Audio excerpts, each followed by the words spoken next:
Salut les amis, bienvenue pour cette nouvelle vidéo. Alors aujourd'hui, c'est pas une vidéo tutoriel, c'est plutôt une découverte du jardin, voir l'avancement, les semis, les plantations, enfin bref, tout ça je vous explique au travers de ma vidéo. Moi pour l'instant, je vais sentir un peu l'hysope, sentir un peu la sauge et vous allez pouvoir me retrouver dans quelques secondes. Allez, c'est parti!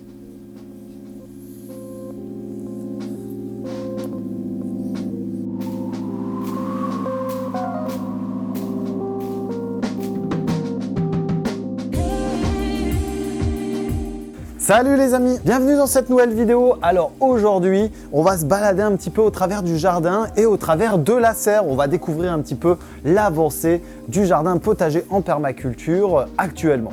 Alors il faut savoir que sous la serre, tout se passe très bien, notamment pour les tomates. Les tomates qui sont déjà en fleurs et parfois même en fruits, on va pouvoir les consommer dans quelques jours et ça va être très intéressant. Ensuite, on a fait les premières rotations de culture. Les épinards ont déjà bien donné à l'intérieur de la serre, on a déjà tout cueilli. L'extérieur, ça commence à se développer, on va pouvoir justement échelonner les récoltes. Alors, comme vous pouvez le voir ici, on a justement différents types de cultures avec différentes strates. Là, les tomates qui vont commencer à grimper tout doucement sur le tutorage. D'ailleurs, vous pourrez retrouver cette vidéo-là sur le tutorage de la tomate, voire même du concombre, notamment à l'aide de ficelles et de spirales. Donc on va continuer le développement de ces tomates dans la serre. Ensuite, au premier plan, vous pouvez le voir, on a justement donc les choux-fleurs. Les choux-fleurs qui sont tout doucement en train de s'ouvrir, en train de fleurir, et c'est cette fleur que l'on va récupérer. Donc là, on va les laisser grossir. Alors ce qui va se passer par la suite, une fois qu'on aura l'induction florale, c'est que l'on va plier une de ces feuilles pour éviter que le soleil ne rentre et ne fasse jaunir justement notre induction florale. Allez, on continue la visite. Juste au passage, derrière moi, on a les belles passiflores qui sont en train de fleurir et également juste à côté, on a les vignes qui sont en train de se développer très bien. Allez, c'est parti! Alors, on va parler un petit peu des tomates, comme j'en ai parlé tout à l'heure, et vous savez que c'est mon péché mignon, j'adore les tomates. Donc les tomates se développent très bien, avec certaines qui sont plus avancées que d'autres, comme celle-ci, la San Marzano, qui est en train justement de finir la mise à fruit.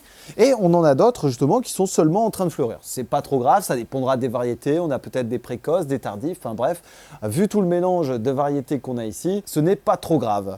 Ensuite, on va regarder un petit peu au pied, tout se développe bien, les œillets d'Inde sont en train de bien monter. Ensuite, on a le basilic ici qui se développe très bien et qui va permettre justement de faire plan de campagne avec nos tomates. Derrière, on a des concombres qui sont en train de se développer et que l'on va faire palisser et en même temps faire passer en couvre-sol pour éviter les trop fortes évaporations. On va retrouver du melon, les épinards là juste derrière qui ont été arrachés, enfin bref, tout un tas de cultures. On va voir un petit peu maintenant les salades.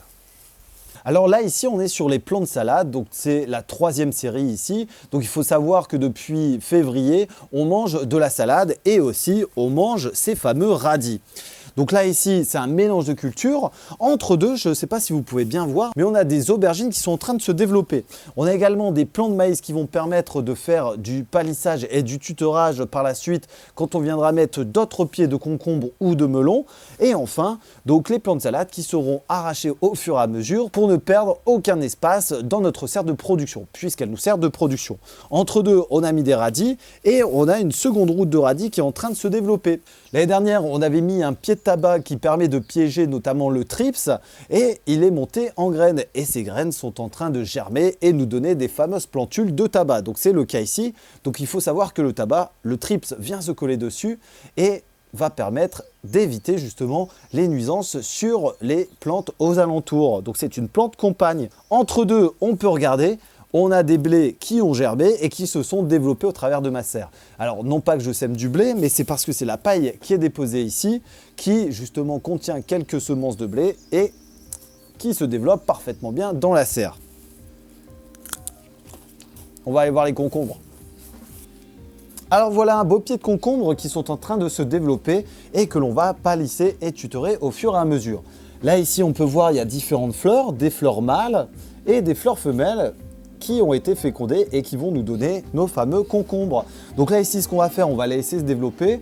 Si vous voulez, vous allez pouvoir justement couper la tête de notre concombre, donc l'apex, pour justement favoriser l'afflux de sève au niveau des fruits. Ici personnellement je ne pratique pas et ça marche tout aussi bien.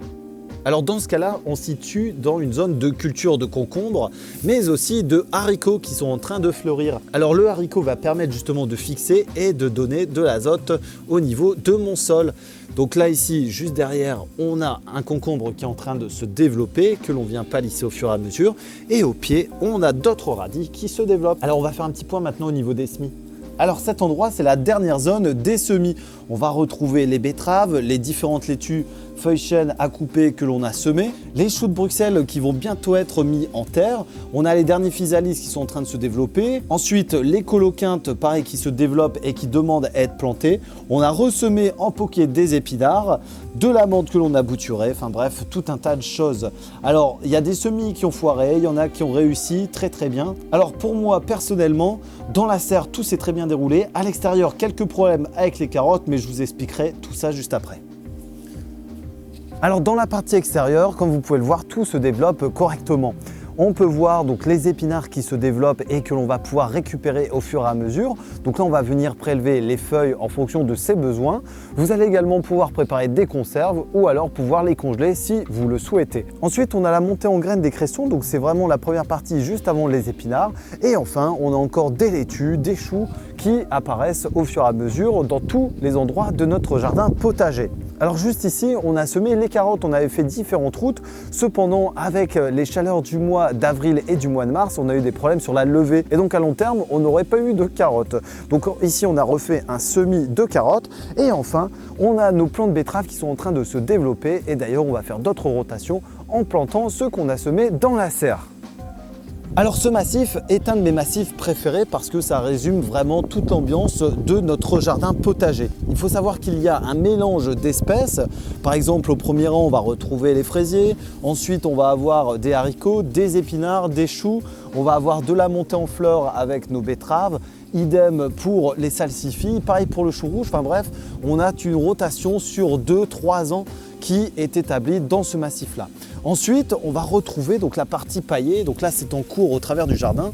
Donc n'oubliez pas, le paillage est quelque chose d'important et vous allez pouvoir retrouver l'intérêt et pourquoi pailler donc ces massifs de carrés potagers ou alors de votre jardin en permaculture. J'ai également laissé monter quelques chicorées à fleurir pour pouvoir récupérer les semences et faire de la récupération de semences pour pouvoir les ressemer dans très peu de temps.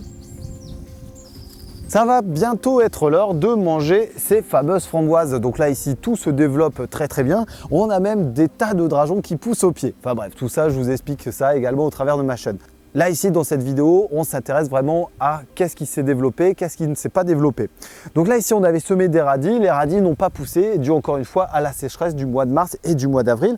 Cependant, on peut retrouver donc les pommes de terre que l'on avait plantées donc il y a 2-3 ans, sachant que l'on vient récupérer nos pommes de terre à la saison en fonction des besoins et que l'on en laisse à chaque fois quelques-unes à l'intérieur qui nous donnent justement des pommes de terre qui poussent un peu partout dans le jardin. On a également commencé les tutorages de nos tomates. Donc là ici c'était pour faire un comparatif entre notre tomate en serre et notre tomate en extérieur. Donc là-dessus il n'y a pas photo, en serre ça pousse carrément mieux qu'en extérieur. Cependant ici cette structure va permettre d'apporter de la hauteur. On a récupéré les bambous du jardin que l'on a coupés et taillés pour pouvoir à la fois palisser notre tomate, faire de la cueillette en extérieur, apporter du rouge et aussi de la hauteur verte dans notre jardin.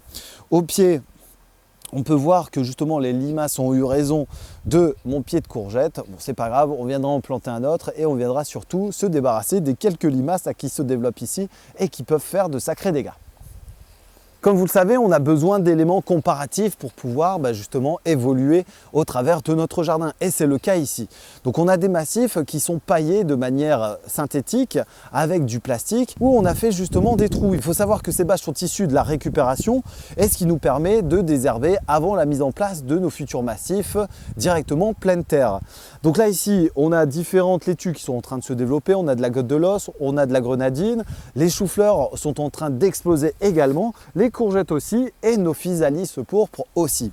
Entre deux, on a planté de la vivace comme cette pimprenelle qui se développe très bien et on va pouvoir d'ailleurs la récupérer au fur et à mesure. On vient récupérer quelques tiges à droite à gauche qui vont nous permettre justement de se ramifier davantage.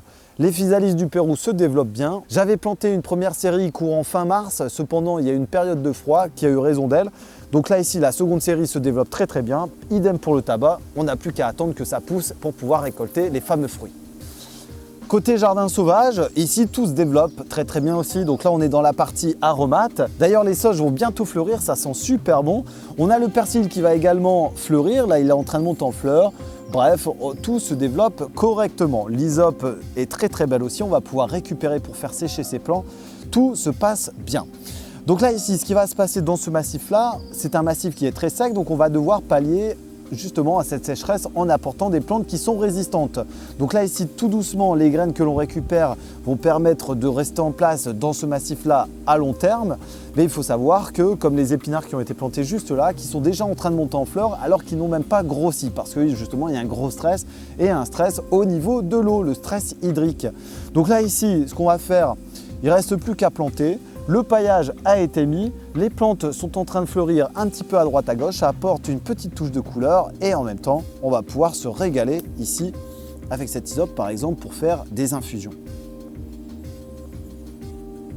Enfin voilà, vous l'aurez compris, l'intérêt d'un jardin en permaculture est d'avoir vraiment des plantes un peu partout et aussi d'éviter donc des problèmes de monoculture où on va mettre que des tomates ou alors que des pommes de terre à tel endroit. Voilà, il faut diversifier pour justement favoriser la biodiversité. En tous les cas, n'hésitez pas à me montrer votre jardin, à m'envoyer des photos et aussi me poser des questions, notamment au travers de cette vidéo en mettant un petit commentaire. Là sur ce, je vais aller finir le paillage de mes framboisiers. Alors vous allez voir, le jardin prend forme tout doucement. N'hésitez pas, on peut faire un petit pouce bleu et partager la vidéo. Je vous dis à très bientôt pour d'autres tutos. Salut tout le monde!